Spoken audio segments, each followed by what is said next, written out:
More details come out about Joe Budden's shady night in Jersey. That's right, y'all. Everybody's talking about Joe Budden's situation where he was kicked out of his apartment complex that also doubled as a studio and his living quarters. But there's more details that I've been made aware of. Multiple sources telling me what's going on. And a lot of it is bad, but a lot of it is good as well. I think the most notable thing is that there's obvious tension between Joe and another neighbor. Now, this neighbor is someone who he's had multiple kind of spats with, issues with. It's not a situation where the whole building hates Joe. It's really not that. They actually seem to like Joe, care for Joe, or even think it's cool that Joe is recording out of their studio. But this other neighbor, a situation is really critical.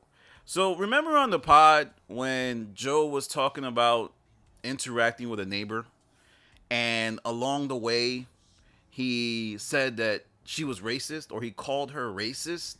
Well, that neighbor's significant other did not take too kindly to that and held resentment moving forward.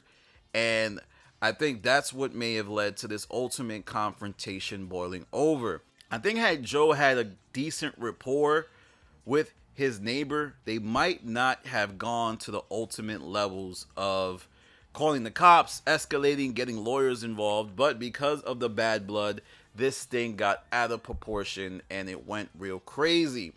But there's also other factors to consider. For example, I do think this is a racially charged incident.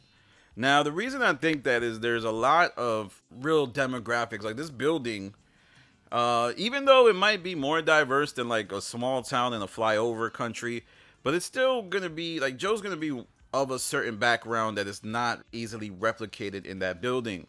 And I assume the neighbors Joe have issues with, they are not gonna think that they're being prejudiced. But Joe probably is like, hey man, I'm just living my life.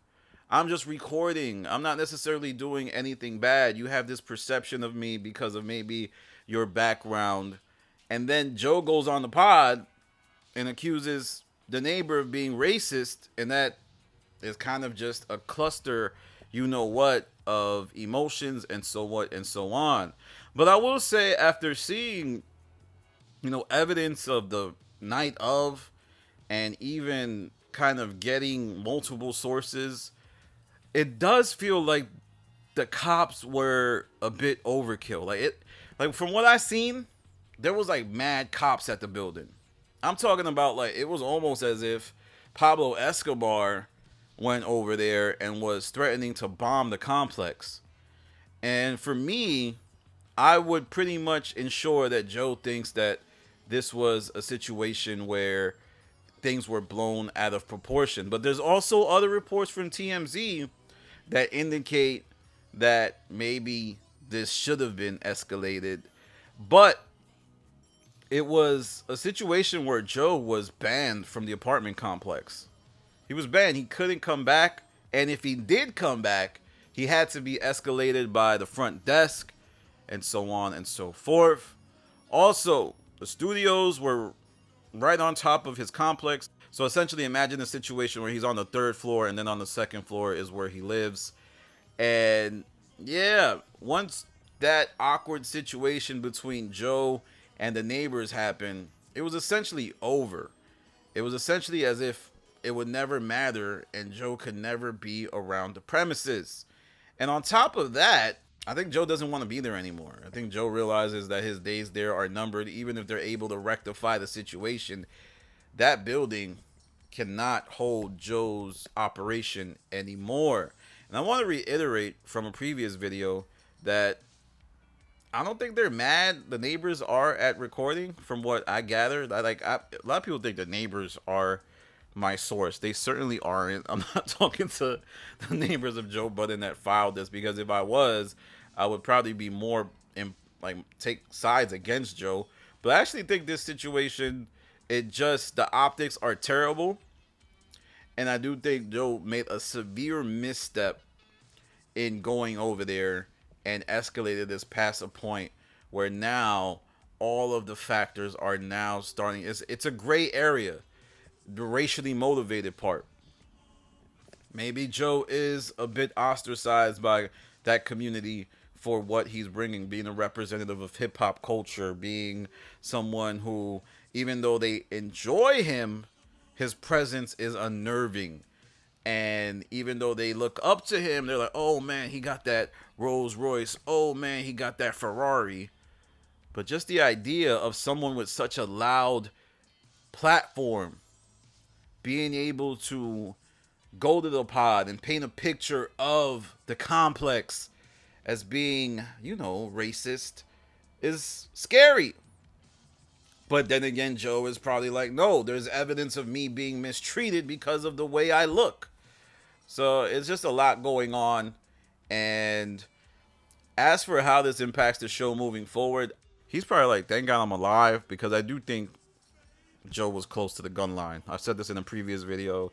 It could have been a situation where either the neighbor could have gone crazy on Joe and used it as a justification for protecting himself because of what he saw allegedly on the ring cam, or the cops may have, felt like they had to go to the next level. And I think everybody who lives in America knows that in certain areas, cops can be more aggressive. So, like, well-resourced police departments sometimes are looking for a reason. Like, I know in New York City, there's NYPD who obviously has a history of brutality, but there's other places like Long Island where the cops are so well-resourced, they're so well-funded, that they're looking for a reason to use those resources. And I'm not too familiar with New Jersey, but Edgewater might have some parallels to that type of Long Island cop culture. And luckily, nothing happened in terms of violence. But I do know that the neighbors are going all the way. Like, they're going all the way. They're bringing the guns out. They're getting nasty. And they're not going to let Joe slide. They feel as if he painted a picture on the pod that they are not okay with. I assume some type of settlement might occur. Or maybe Joe goes all the way as well, like on some, like, I was sleepwalking. I was, just going through something, and you guys took it to the next level and intentionally misinterpreted it because you had some type of beef with me, even though that wasn't what I was doing. I was just having a vulnerable moment. But then the neighbors probably think like, oh, I don't think you were sleepwalking. I think you came over here on some mess, and that sleepwalking thing is just an excuse. But let me know what you think. It is interesting to see the fan bases kind of deal with this. Like, there's the fan base who rides with Joe, and they're like, oh, but Joe didn't lie about this situation. And then there's a fan base who say, oh, Joe did lie about the situation. He made it seem as if he was kicked out of the studio due to, stereotyping and all of that stuff. But it was really this situation that was the catalyst for that. But where do you fall? I fall in the middle. I think that this situation is just kind of one of those dicey, what would you do 2020 type things where it's like everybody is going to react the way that they react, and we'll see from there. As to what the future of the Joe Budden podcast will be, this is catastrophic. Not that the show's going to end. As long as Joe's doing the podcast, everything will be fine. But this probably pushes back a lot of the stuff they were trying to do, a lot of the interviews they were trying to do. I'm sure that they would have made more Patreon content had they had their studio situation rectified. Because if this happened on December 4th, a lot of stuff was upended. They probably had to shuffle to move equipment back and forth. And if you remember last December, they did like the Patreon bombing. There was a lot more content. And now it's pretty dry for a Joe Budden podcast. Like, they missed that Wednesday. That was just a Patreon episode. They didn't drop other episodes on days you thought they would drop. There's really been no big moment for the podcast in December. Like, there was no Umar interview. And the incentive to buy the Patreon isn't that high right now if you're a casual subscriber or someone who maybe quits and just checks in and out. The podcast is in a bad spot. I think they'll fully rebound because the work ethic is there. Imagine if you were recording somewhere and they're just like, you can't come here no more. Matter of fact, if you come here, you have to be escorted to the spot and you immediately have to leave. So there you have it.